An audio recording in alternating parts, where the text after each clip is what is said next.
මේ මොහොතේ ඔබට තියෙන අගහිඟකම් වලට නිදානයක්ම පහළ වීම අවශ්‍යයි නේද? අද මම ඔබට කියලා දෙන්න හදන්නේ ආදරණීය විශ්වයේ අපරිමිත වූ ශක්තියෙන් ඔබට නිදානයක් පහළ කරගන්න විදිහ.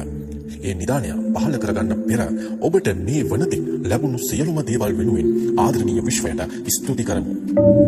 ආදරණීය විශ්වය, මට ලබා දුන් සියලුම දේ වෙනුවෙන් නැවත නැවතත් සිය දහස් වාරයක් ස්තුතියි.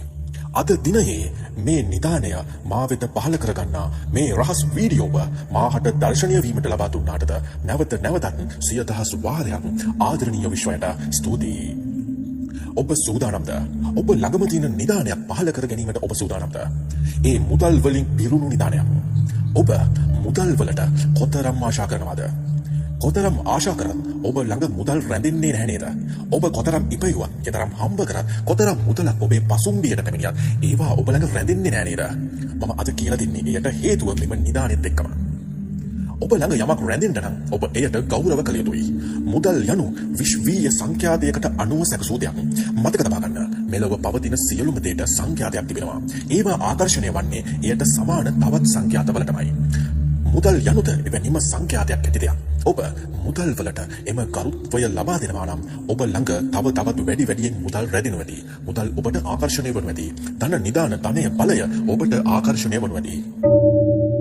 කල්පනා කර බලන්න. රුපියලේ කාසියක් බිම වැටී තිබුණොත් ඔබ එය ඇහිඳ ගන්නවද?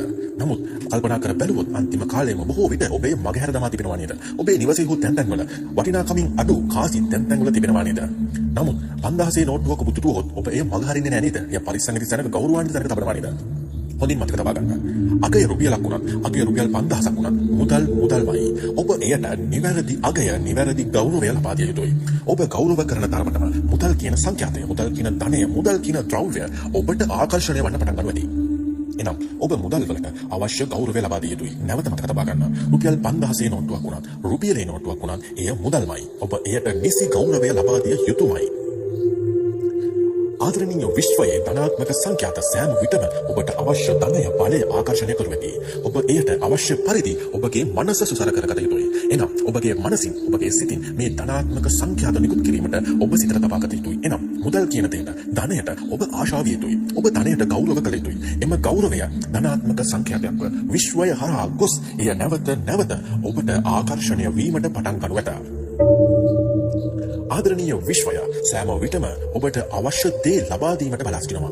අවශ්‍ය වන්නේ ඔබේ තහවුරු කිරීම, ඔබේ කැපවීම, ඔබේ වගවීම පමණයි. මම මීට පෙර වීඩියෝවේදී කිව්වා විශ්වයට ඔබට යමක් ලබා දීමට අවශ්‍ය නම්, විශ්වය ඔබට යමක් ලබා දීමට නම් ඔබට ඒ සඳහා හේතුවක් තිබිය යුතුයි. එම වීඩියෝව නැවත නැරඹුවොත් ඔබට ඒ පිළිබඳව මන අදහසක් ලබා ගත හැකියි. ඉතින් ඔබ මුදල් වලට ඇති අවශ්‍යතාවය, මුදල් වලට ඔබේ ඇති ගෞරවයද එක්තරා ආකාරයක ඔබට මුදල් ලැබීමට හේතුවක් විය හැකියි. ඔබ තවත් වර්ග දැක ඇති. ඔබ සෑම විටම පවසනවා ඇති. තියෙන අයටම මුදල් ලැබෙන බව. එහෙම නැත්නම් සමාජයේ එක්තරා තිරමක සිටින අයටම නැවත නැවත ධනය වස්තුව ලැබෙන බව. තියෙන අයටමයි ලැබෙන්නේ ලෙස ඔබ මෙහිදී අර්ථකථනය කරනවා ඇති. නමුත් හොඳින් මතක තබා ගන්න. එයට හේතුව මෙයයි. මම මුලින් පැවසූ ආකාරයට මුදල් වලට ගරු කරන කෙනාට, මුදල් වලට ගරුත්වයක් ලබා දෙන අයටම මුදල් ආකර්ෂණය වීමට පටන් ගන්නවා ඇති. එසේනම් ඔබ කොතරම් දුකී දුප්පත් වුණත්, ඔබ දුප්පත් අවස්ථාවක සිටියත් ඔබ මනසින් හෝ ධනවත් විය යුතුමයි. එවිට මෙම නිදානය ඔබට පහළ වෙනවා ඇති. මෙම මුදල් කියන නිදානය ඔබට පහළ වෙනවා ඇති. මිල මුදල්, ධනය, බලය ඔබට ආකර්ෂණය වෙනවා ඇති. ඔබ සෑම විටම ඔබ ධනවත් බව සිතින් සිටිය යුතුයි. ඔබ ළඟ ඇති අගය රුපියලක් වුවද ඔබ එයට නිසි ගෞරවය ලබා දිය යුතුයි. නිසි බලය ලබා දිය යුතුයි. නිසි තැන තැබිය යුතුයි. ඔබ නිවසේ පවා මුදල් කපඩා කරන තැන, මුදල් තබන තැන නිසි ගරුත්වයක් ඇති ස්ථානයක තබන්න. පිරිසිදු විශ්ව ශක්තිය ලැබෙන සුවඳවත් ආකර්ෂණීය ස්ථානයක සෑම විටම ඔබේ මුදල් පවා කපඩා කර තබන්න. එවිට ඔබ එයට නිසි ගෞරවය ලබා දුන්නා හා සමානයි. එය නැවත නැවතත් මුදල්, ධනය ඔබට ආකර්ෂණය වීමට, මෙම නිදානය ඔබට පහළ වීමට හේතුවක් වනු ඇත. හොඳින් නැවතත් මතක තබා ගන්න. ඔබ නිසි ගෞරවය ලබා නොදෙන කිසිම දෙයක් ඔබට ආකර්ෂණය වන්නේ හෝ ඔබ ළඟ රැඳෙන්නේ නැත. ආදරණීය විශ්වය, මාහට ලබා දුන් සියලුම දේ වෙනුවෙන්, මේ ධනය වෙනුවෙන්, මාහට ලබා දුන් රුපියලක් වුවත් මෙම ධනය වෙනුවෙන් නැවත නැවතත් සිය දහස් වාරයක් ස්තුතියි. අද සිට ඉදිරි ජීවිතයටද මට පහළ වන සියලුම ධන නිදානවලට නැවත නැවතත් ස්තුතියි.